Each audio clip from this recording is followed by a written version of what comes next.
Si vous pensez qu'avoir plusieurs chaînes YouTube est une bonne idée, je vais vous partager mon analyse de ces 3 dernières années avec 4 différentes chaînes YouTube. C'est pas si évident que ça. Avant tout, pourquoi est-ce que vous voudriez séparer votre contenu? C'est pas tant que je suis une personne complexe, on l'est tous un petit peu, on n'aime pas un seul sujet dans la vie. On a plusieurs centres d'intérêt. Quelqu'un qui va parler de technologie, comme c'est le cas sur cette chaîne, va aussi potentiellement aimer le sport, quel qu'il soit, la nature, l'aventure, les voyages, les animaux, j'en sais rien, et pourrait vouloir faire du contenu sur ces sujets-là. C'est évidemment mon cas. Depuis 2006, je fais du contenu très orienté tech et Apple, et à côté de ça, je suis aussi un gros passionné de sport, de voyage, d'aventure, et j'ai envie de partager ce contenu aussi. Mais quand je partage ce contenu sur la chaîne principale, je me rends compte que il n'a pas autant d'audience que du contenu sur le dernier iPhone par exemple, et c'est totalement normal. Mais au-delà du fait que l'audience soit un petit peu plus faible, j'avais surtout peur que YouTube dégrade la note qu'il attribue à mes vidéos en disant bon, lui il fait toujours de la tech, mais si à n'importe quel moment il peut me sortir une vidéo de randonnée,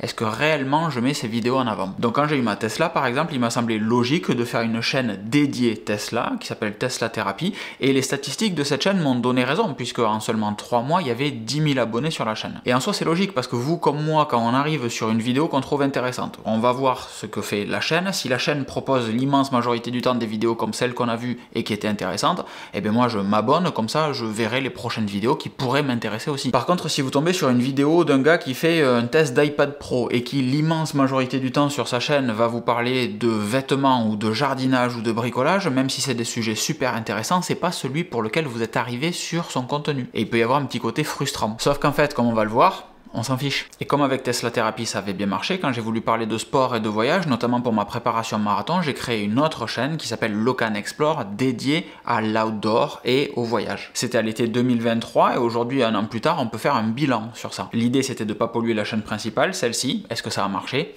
Dans cette vidéo, on va analyser 3 sets de données, 2021, 2022, 2023, qui sont des années complètes. 2024, on est en août, 1er septembre au moment où je fais cette vidéo, et donc évidemment l'année n'est pas complète. On garde à l'esprit que l'idée était de séparer le contenu pour avoir davantage de nouveaux abonnés par chaîne, tout du moins sur la chaîne principale. La question maintenant c'est de savoir si ça marche. Eh bien pas du tout. Sur l'année 2021 je gagne 14,3 000 abonnés, sur l'année 2022 je gagne 12 000,7 abonnés, sur l'année 2023 je gagne 10 000,4 abonnés. Plus le temps passe et plus le nombre de nouveaux abonnés baisse. Et c'est une baisse assez substantielle, on parle pas de 5-10% avec en fonction du sens du vent, etc. Non, c'est 50% en moins. On passe de 15 000 à 10 000. Alors je grossis un petit peu, 14,3 à 10,4, mais vous avez l'idée. Ce qui est intéressant, c'est qu'à côté de ça, le nombre de vues et les revenus ne changent pas, ou peu. Sur ce sujet-là, et froidement sur ce sujet-là, on voit que rien ne supporte l'idée de différencier le contenu en fonction des chaînes pour avoir davantage de nouveaux abonnés, puisque ça n'a pas marché. Mais on va creuser un petit peu plus si vous le voulez bien, parce que ça c'est léger. J'ai voulu voir en 2021 quelles étaient les vidéos qui marchaient le plus sur la chaîne principale ici. Quelles sont les vidéos les plus populaires uniquement sur cette période. Donc ça peut être des vidéos qui ont été faites avant, mais qui sont populaires durant cette période-là. Et là où c'est super fun, c'est qu'on voit que YouTube n'accorde que très peu d'importance au type de contenu. La niche que visent les vidéos, YouTube s'en fiche. Que ça soit de la tech ou du bricolage, tant que ça peut fonctionner, tant qu'il y a une audience en face, il pousse. Mais encore une fois, là, c'est mon cas à moi, perso. C'est pas un cas général. Par exemple, en 2021, ma deuxième vidéo la plus populaire, c'est un test de machine à café, que je n'ai plus aujourd'hui d'ailleurs, et ma 4e vidéo la plus populaire, c'est comment installer des étagères dans un mur en placo. Cette vidéo sur les chevilles mollies et comment installer des chevilles à expansion dans un mur en placo, c'est toujours la 6e vidéo la plus populaire en 2023. C'est une des très rares vidéos de bricolage que j'ai fait. Et sur ces captures, il y a quelque chose d'autre qui me frappe, c'est que les miniatures sont franchement dégueulasses entre 2021 et 2023. Mais pour autant, il y a de l'audience, pour autant les gens regardent ces vidéos tant que la miniature est pas dégueu et pixelisée entre guillemets, et tant que le sujet est intéressant. En 2023 par exemple, regardez la vidéo la plus vue, c'est Z-Library, comment accéder à Z-Library en 2023, elle fait 90 000 vues, qui pour moi est énorme, mais en réalité, il n'y a pas de texte sur cette miniature, il y a juste une photo de ma tronche avec un ordinateur. J'aurais pu utiliser la même miniature pour vous parler d'un système d'exploitation, d'un nouveau clavier, de comment nettoyer son ordinateur, de régler la luminosité de votre écran, de ce que vous voulez, ça marchait quand même. C'est qu'une photo avec le désormais traditionnel cadre vert autour, c'est tout. Autre sujet intéressant, la 9e vidéo, je revois toute mon installation solaire, elle a été tournée 20 minutes avant sa publication, il n'y a aucune miniature si ce n'est une photo que j'ai shootée devant des panneaux solaires à l'arrache. Parenthèse intéressante, pourquoi est-ce qu'elle a été faite comme ça? Je m'oblige à poster le mardi à 18h, jeudi 18h, dimanche 18h sur la chaîne principale, et en fait j'avais pas de vidéo pour mon créneau, je sais même plus quel jour c'était, un mardi, un jeudi, un dimanche, peu importe, j'avais pas de vidéo, donc j'ai tourné ça à l'arrache avec la GoPro, monté ça encore plus à l'arrache sur mon ordi, et c'est la 9e vidéo la plus populaire de l'année. Donc on en sort quoi de tout ça en termes de conclusion? Parce que je vous jette des infos qui en soi n'ont presque rien à voir les unes avec les autres, parce qu'au-delà d'une conclusion, c'est presque une morale. On se fiche du contenu qu'on propose tant qu'il est fait avec passion. Alors évidemment, là c'est avec les violons, etc. Il faudra les rajouter dans votre imagination, mais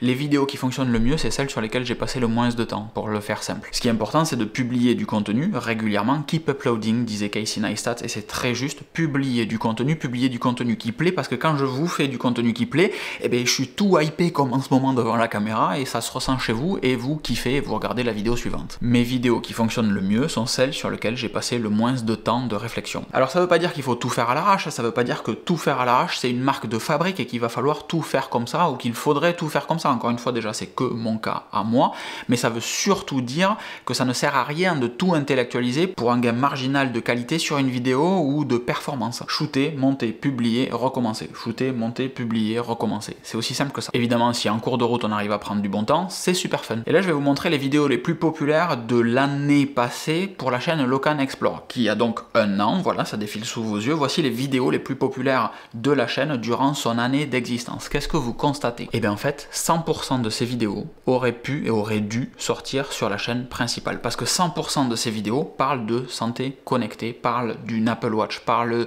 d'une Garmin, parlent d'un produit qui amène de la tech dans le sport, sauf peut-être les 2 dernières vidéos où je parle que d'un vélo, mais ça aurait très bien pu être des vidéos bonus, comme on l'a fait quand on a parlé de l'ascension du Mont Ventoux par exemple. Et ça c'était ici, en août 2020, on a fait l'ascension du Mont Ventoux, et j'ai fait une vidéo un peu extra ici. Sans stress, elle a pas super bien marché, mais on s'en fiche, c'était une vidéo bonus. Alors évidemment, il faut faire gaffe au timing. Les iPhones sont annoncés le 9 septembre. Bon, ben du 9 à fin septembre, je vais pas faire trop le fifou non plus à vous parler de randonnée, etc. juste après vous avoir fait un test de l'iPhone ou juste avant.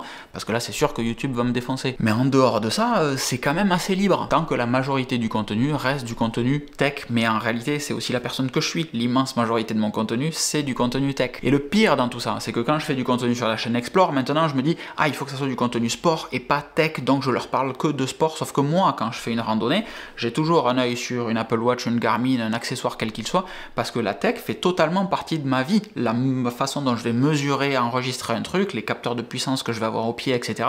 Tout ça, c'est des trucs qui sont super intéressants pour moi. Donc aujourd'hui, je fais attention à le soustraire de la chaîne Explore, alors qu'en fait, je pourrais l'y laisser, tout mettre sur la chaîne principale. Vous voyez, des fois, on se prend la tête pour rien. Donc est-ce qu'il faut revenir en arrière? Que tous mes abonnés ne regardent pas mes vidéos de sport et de voyage, que toutes mes vidéos ne soient pas des bangers, c'est ok. Parce que dans tous les cas, personne ne regardera toutes les vidéos. Déjà parce qu'il y en a que vous allez juste louper si YouTube vous les propose pas, si vous êtes en vacances, etc.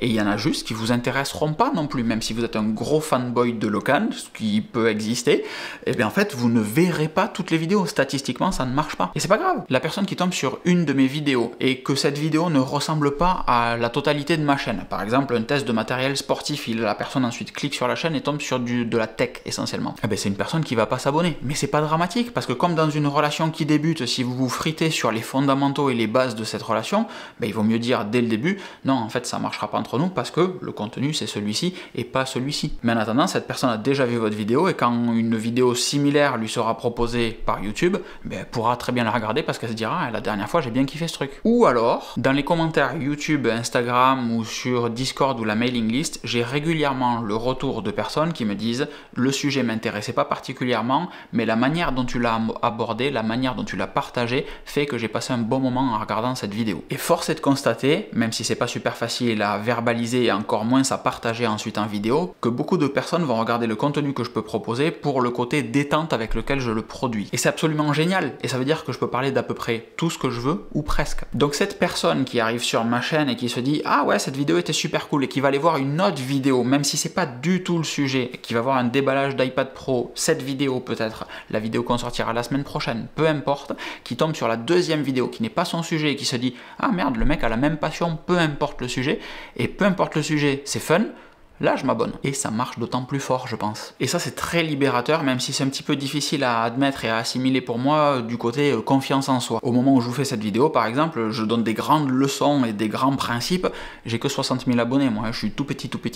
Je ne fais encore une fois que partager mes datas et l'analyse qui va avec, puisque je pense que je suis pas trop mauvais sur la partie analyse. Il faudrait voir ce que les grands en pensent de tous ces trucs-là. Et il y a un petit peu toutes les écoles, il y a des mecs qui vont tout mélanger sur une seule chaîne, il y en a d'autres comme MKBHD qui vont faire une chaîne dédiée avec des thématiques dédiées, même la chaîne voiture là qui est filmée uniquement à l'iPhone. Bon, en fait, il y a de tout, tout fonctionne. Mais j'ai posté un sondage sur toutes les plateformes, alors que ce soit YouTube, Instagram, à peu près partout, et peu importe où je l'ai posté, peu importe la chaîne sur laquelle je l'ai posté, j'ai eu toujours le même retour. Est-ce que vous voulez avoir tout mon contenu sur une seule chaîne, ou chaque chaîne séparée avec les thématiques? 75 à 80% des réponses, peu importe la plateforme, encore une fois, c'est assez ouf, 75 à 80% des réponses disaient oui, une seule chaîne pour tout le contenu. Et c'est suite à ces sondages-là que j'ai voulu regarder les datas que je vous ai partagées aujourd'hui et qu'en fait je me suis rendu compte qu'il n'y avait rien qui supportait le fait d'avoir plusieurs chaînes. Alors pour la fin de l'année, si vous le voulez bien, vous me direz en commentaire, on va tenter de revenir à une seule chaîne et de poster tout le contenu ici, majoritairement de la tech, mais de temps en temps il y aura du sport qui sortira, il y aura des trucs totalement random qui arriveront et il y aura aussi quelques petits voyages parce que je prévois de bouger un petit peu. Et ça, vous savez pourquoi? C'est parce que j'ai quitté mon taf et que je me dédie totalement à la création de contenu. Donc ça me laisse la latitude de bouger et de faire tout ce que j'ai jamais fait jusqu'à maintenant. Donc je voulais juste vous dire un gros merci pour votre confiance et de me permettre de réaliser ce genre de truc, que vous m'ayez rejoint sur le Discord pour soutenir le contenu que je peux proposer, que vous soyez abonné à la mailing list pour recevoir dans votre boîte mail à chaque fois qu'il y a un nouvel article, ou juste que vous suiviez les coulisses d'un œil distrait sur Instagram. Merci beaucoup. Encore une fois, je vous donne rendez-vous dans la prochaine vidéo. Dites-moi dans les commentaires ce que vous avez pensé de celle-ci. Des bisous. Ciao, ciao.